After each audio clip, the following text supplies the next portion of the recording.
Sumailalim naman sa Directorate for Investigation and Detective Management Nationwide Validation ang Manila Police District sa pangunguna ni Police Brigadier General Arnold Tomas Ibay, District Director.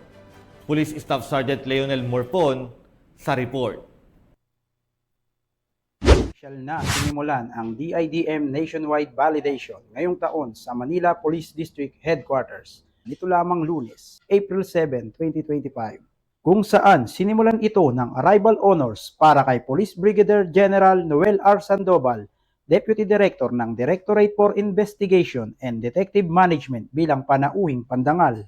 Kasunod nito ang guest book signing na pinangunahan ni Police Brigadier General Arnold Thomas C. Ibay, District Director, MPD kasama ang Command Group. Ang aktibidad ay naglalayong suriin ang pagsunod ng lahat ng investigation unit sa MPD kung nababatid ang mga alituntuning itinakda ng PNP sa pagtiyak na ang mga krimen ay maayos na naitala, pinangangasiwaan at sinusubaybayan.